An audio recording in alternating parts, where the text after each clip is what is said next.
Officials matapos i-review ng paulit-ulit ang dunk ni Taudua at counted naman pala ang dunk na yon na pinituhan ng offensive interference sa 6.2 seconds na lang sa shot clock at 56 seconds final mark. At dahil nga dyan, pati mga TNT fans aminado din na dapat counted yun. Pero panalong-panalo pa rin ang TNT sa kanilang Game 1 na halos umabot pa nga ng 21 point lead sa second half na kahit muntik pa nga silang abutan ng 19-0 run ng SMB. Tara, pag-usapan agad natin.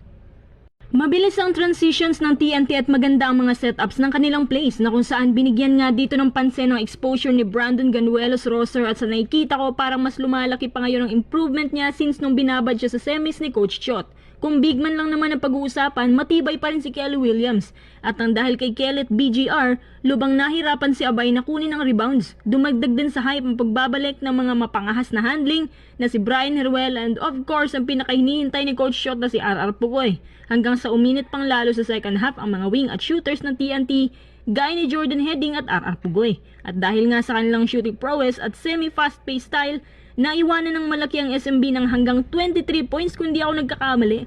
Parang SMB naman ang kinatay sa Game 1 Tsaka lalo na sa ikatlong quarter, ang daming missed shots nila at ang daming turnovers. Ang mas nakakagulat pa, galing kay Junmar ang mas marami. Ibig sabihin, ganun nila napahinto si Abay. Kudos din sa depensa ng TNT na mas lalong nagpahirap sa SMB. Pero sa ika-4 na quarter, gumana ang adjustments ni Coach Leo gamit si Jericho Cruz, Mota Tua at Chris Ross. Sila yung nag-step up hanggang ginapang nilang malaking lead ng TNT at nakakuha ng 19-0 run.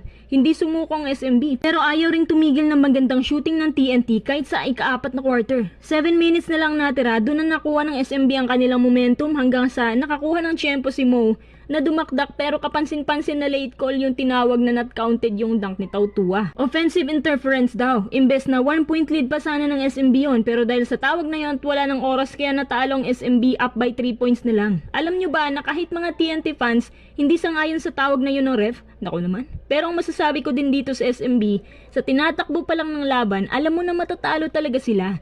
Una, hirap si Junmar na makapasok sa loob at nilmitahan ang buong opensa niya especially sa ilalim. Isa ito sa mga nasaksihan ko na hirap si Abay sa man-to-man play kay Kelly Williams at BGR.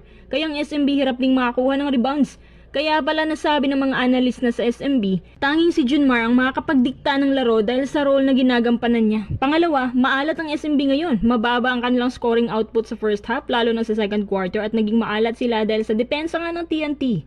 Pangatlo, kung anong ganda ng TNT defense, kabaliktaran naman yan sa SMB. Pang-apat, dahil sa mga fast pace ngayon na style ni Coach Chot, kaya ang aging players ng SMB pagod na. Kahit wala pa nga second half, lalong-lalo na si Junmar. Kahit hindi masyadong aging pero pagod na talaga siya. No choice si Coach Leo. Kailangan niyang maglaro ng 40 plus minutes para masustain ang depensa at rebounds nila at maging threat kahit papano under the basket. Bali, sobrang predictable na rin ganitong style ng SMB lalo na pagdating kay Junmar.